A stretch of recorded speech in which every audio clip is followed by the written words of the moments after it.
Hello, viewers. Welcome back to another episode. Day two of first test between Pakistan and Bangladesh comes to an end, and it's safe to say that the day belonged to Pakistan. जो partnership कल day and पर start हुई थी south Shakeel और मोहम्मद रिजवान की, आज बखूबी दोनों ने जो है उसको बिल्ड किया और पाकिस्तान को एक ज़बरदस्त पोजीशन में जो है वो दोनों ले आए हैं. साउथ शकील जिनके 150 रन्स कंप्लीट होने लगे थे और मोहम्मद रिजवान जिन्होंने 171 रन्स किए, उनकी ऑलमोस्ट डबल सेंचुरी कंप्लीट होने वाली थी बट डिक्लेयर कर दिया डे एंड से कोई 20 ओवर्स पहले.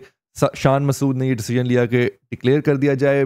448 और 6 पर डिक्लेयर किया गया है. मेरे हिसाब से थोड़ा सा और अर्ली कर सकते थे बिकॉज आई वांटेड कि जो हमारे पेसर्स हैं वो जितना स्पेशली डे टू की जो पिच रह गई थी उसका फ़ायदा उठाया जाए. ऐसी विकेट जो कि डे वन के स्टार्ट में जो है वो ग्रीन टॉप विकेट थी और फास्ट पेसर्स को जिसने बहुत ज़्यादा एडवांटेज देना था. एक तो बारिश की वजह से थोड़ा सा मैसअप हो गया और दूसरा ये कि पाकिस्तान टॉस हार गया और बांग्लादेश टॉस जीतने की वजह से जो है जो फ़ायदा वो उठा सकते थे पिच का उन्होंने उठाया. पाकिस्तान के 3 आउट कर दिए थे डे वन पर 16 के ऊपर. बट उसके बाद जो है पाकिस्तानी बैट्समैन ने जो है वो बड़े ही ज़बरदस्त, स्पेशली जो मिडल ऑर्डर है उसने एक ज़बरदस्त टेम्परामेंट शो किया. Saim Ayub, Saud Shakeel, Mohammad Rizwan, clearly they are the heroes of this innings. तो मैं ये समझता हूँ कि अब पिच में डेफिनेटली जैसे हम डे 3 की तरफ अब जाएंगे तो पिच मज़ीद ओल्ड हो जाएगा. फास्ट बॉलर्स को शायद उतना फ़ायदा नहीं देगी. एंड हमें पता है कि हमारे पास ऑल आउट अटैक पे जो है वो 4 फास्ट बॉलर्स हम लेके गए हैं, फास्ट पेसर्स लेके गए हैं. तकरीबन 10 ओवर्स जो हैं वो बॉल किए पाकिस्तान ने डे एंड होने से पहले, बट कोई विकेट हासिल नहीं हुई है. कोई टू बी ऑनेस्ट चांस भी खास क्रिएट नहीं हुआ है. तो नजर डालते हैं स्कोर कार्ड पे और फिर तबसरा करते हैं कि कल के आने वाले दिन में क्या होगा, क्या किया जा सकता है एंड पॉसिबली क्या प्रेडिक्शन है for this test match. So this is the score card for day 2. आप देख सकते हैं 448 फॉर 6 पे डिक्लेयर किया पाकिस्तान ने. बांग्लादेश ने 12 ओवर खेले, कोई विकेट अपनी लूज नहीं की है. But Bangladesh have an enormous task ahead. 421 run से जो है वो ट्रेल कर रहे हैं. सो ईजी नहीं होगा एंड आई एम श्योर के एनर्जी के साथ और नए फ्रेश माइंड के साथ जो है कल पाकिस्तानी बॉलर सुबह मॉर्निंग में जो है एक टफ टाइम दे सकते हैं. बांग्लादेशी बैट्समैन को देना पड़ेगा अगर तो पाकिस्तान को ये टेस्ट मैच जीतना है. And I am very hopeful कि Pakistan is going for the kill and going all aggressive. और शान मसूद से भी उस तरह की कैप्टनसी जो है वो एक्सपेक्टेड है. स्कोर कार्ड पर अगर नजर डालें पाकिस्तान के तो हमें पता है कि जो हमारे ओपनर्स थे उनमें से सिर्फ साइम अयूब जो हैं उन्होंने 50 रन स्कोर की. बड़ी ज़बरदस्त 50 थी डे वन पर. शान मसूद कंट्रोवर्शियल तरीके से आउट हुए. अब्दुल्ला शफीक अनलकी हो गए, थोड़ा ज़बरदस्त कैच पकड़ा बांग्लादेश ने बट अगेन चांस नहीं देना चाहिए था. And same thing for Babar आजम.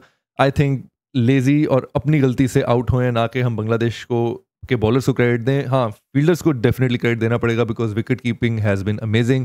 और साउथ शकील को भी जो है लिटन दास ने ही स्टंप किया था और बिल्कुल ऑन द लाइन जो है वो स्टंप थे. अदरवाइज 150 रन अपने कंप्लीट कर लेने थे और बिल्कुल लाइन के ऊपर थे. एंड वी नो कि the line belongs to the umpire, तो वो अंपायर ने जो है बेनिफिट और डाउट जो है वो इस दफ़ा बॉलर को दिया.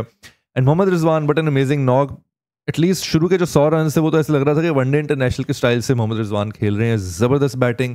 And like I say Mohammad Rizwan mister consistent perform करते हैं जब आपको उनकी ज़रूरत होती है. Excellent performance, excellent batting, mister consistent for Pakistan. Agha Salman जो हैं अगेन मैं यही कहूँगा कि लेजी शॉट अपनी गलती से आउट हुए हैं. But then again I think इस वक्त सिचुएशन भी ऐसी थी और शाहीन अफरीदी आए और आई थिंक ड्रेसिंग रूम से उनको यही बताकर भेजा गया था कि यार अब अग्रेसिव जाओ, ऑल आउट जाओ, हमने कुछ ही देर में डिक्लेयर करना है तो जितने रन मार सकते हो मारो. ये 24 बॉलों में 29 उन्होंने किया. इसमें बहुत सी शॉट्स जो हैं वो ऐसी थी जो कि एक्चुअली अटेम्प्ट थी फॉर अ बाउंड्री बट वो लगी नहीं उनसे. फर्स्ट डे के एंड पर बांग्लादेशी बॉलर्स के ये स्टैट्स थे. जो पिक ऑफ द बॉलर्स थे मेरे हिसाब से वो हसन महमूद एंड उनके साथ शरीफुल इस्लाम थे बिकॉज इन दोनों ने जो है वो बिग विकेट्स ली थी. अर्ली पाकिस्तान को जो है वो प्रेशर में डाला था बट उसके बाद जो है कोई भी फॉलोअप नहीं कर सका. नहीद राना जो है is very fast but I think needs to work on his line specially for test match. Maybe T20 में इनकी बॉलिंग ज़्यादा इफेक्टिव हो. Not too sure. Spinners there wasn't much for spinners in this pitch but still मैं समझता हूँ कि जैसे शाकिब अल हसन ने जो है कुछ ना कुछ मैनेज कर लिया उसमें से एंड कुछ अच्छे चांसेस भी क्रिएट किए थे जो कि कन्वर्ट हो सकते थे इन विकेट. एंड इससे हमें ये आइडिया हो रहा है कि may be in the coming days शायद आगा सलमान जो हैं और मे बी अगर साइम भी बोल करते हैं तो वी एक्सपेक्ट कि वो कुछ ज़रा प्रेशर डालें और एक आधी विकेट जो है पाकिस्तान के लिए निकालें, मैनेज करें. Score card for Bangladesh first inning 27 for none 12 overs के बाद. एंड आई रियली होप कि पाकिस्तानी बॉलर्स जो हैं कल फ्रेश माइंड के साथ ऑल आउट अटैक जाएं, एग्रेसिव रहें और विकेट्स अर्ली निकालें. अदरवाइज ये टेस्ट मैच जो है ड्रॉ की तरफ जा सकता है. तो ये थी समरी डे 2 के एंड पर. एंड अब बात करते हैं कि डे 3, डे 4 और आगे पॉसिबली डे 5 तक अगर मैच जाता है तो क्या हो सकता है. फर्स्टली आई थिंक काफ़ी एग्रेसिव इंटेंट होनी चाहिए। मेरे ख्याल से बॉलर्स जो हैं उनको जो है कैप्टन के साथ मिलके ये सोचना चाहिए, डिसाइड करना चाहिए कि यार किस तरह हम एग्रेसिव हो सकते हैं। फील्डिंग जो है नंबर 1, उसके साथ आप एग्रेसिव आ सकते हैं। कोशिश करें to bowl in those bouncers के ऊपर आप एज निकालें, स्लिप निकालें, गली निकालें, सिली पॉइंट्स लेकर कोई ना कोई आप ऐसी एग्रेसिव चेंजेस कर सकते हैं। And then you should use your bowler smartly. किस एंड से आपको किस पेसर को डालना चाहिए, किस बैट्समैन के अगेंस्ट आपको जो है वो अपना शाहीन को as a left arm pacer use करना चाहिए। तो ये छोटे छोटे टैक्टिक्स होंगे जो हैंडी आएंगे, because as the test match progresses जो पिच है वो प्रोबेबली बैट्समैन के फेवर में जाएगी। एंड चूंकि स्पेशल स्पिनर नहीं है पाकिस्तान के पास, तो अगर कहीं स्पिनर के लिए कुछ है भी तो वो हमें फिर आगा सलमान और साइम अयूब की मदद से ही निकालना पड़ेगा।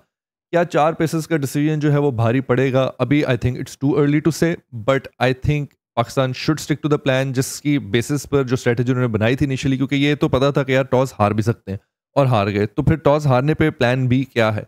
तो उसी प्लान बी के तहत चलना चाहिए। बैट्समैन ने अपना काम कर दिया, अब बारी है बॉलर्स की। एंड अब पता चलेगा कि प्लान बी में कैप्टनसी और बॉलर्स ने क्या अपनी जो स्ट्रेटजी है वो रखी हुई है। तो I am really excited, I really want कि इस टेस्ट मैच का कोई रिजल्ट निकले, बिकॉज नंबर 1 पाकिस्तान को बांग्लादेश से ये एम करना चाहिए डे 1 से ही कि यार हमने वाइट वॉश की तरफ जाना है। होम ग्राउंड है, एंड देन बांग्लादेश है, सेंपर की भी कोई टीम नहीं है, तो फिर कोई एक्सक्यूज़ नहीं बचता है। दूसरा ये कि WTC टारगेट करना चाहिए। Like I said and I have said before कि यार इट्स टाइम कि Pakistan now just focuses on those trophies, 1 match at a time. But and goal जो है आपका, जो विजन है, जो गोल है, वो है WTC, और उसके लिए जो ऑब्जेक्टिव्स हैं वो स्मॉल ऑब्जेक्टिव्स यही हैं कि आपने 1 मैच एट अ टाइम जाना है, और बांग्लादेश जैसी टीम को जो है ईजी नहीं लेना, बट आपने उनको जो है वो ईजी होने भी नहीं देना। तो आपने उनको ऑन योर टोज रखना है, ठीक है, और आपने कोशिश करनी है कि आप वाइट वॉश की तरफ जाएं। पोटेंशियल है, टैलेंट है, एंड मौका भी है। तो अब बस पाकिस्तान ने अपने जो डिसीजंस हैं उनको अच्छे तरीके से एग्जीक्यूट करना है। मार्जिन फॉर एरर जो है एज द डेज प्रोग्रेस कम होता जाए। That's it for today. I will see you guys at the end of day 3। Best of luck to team Pakistan. See you guys tomorrow. अल्लाह हाफिज।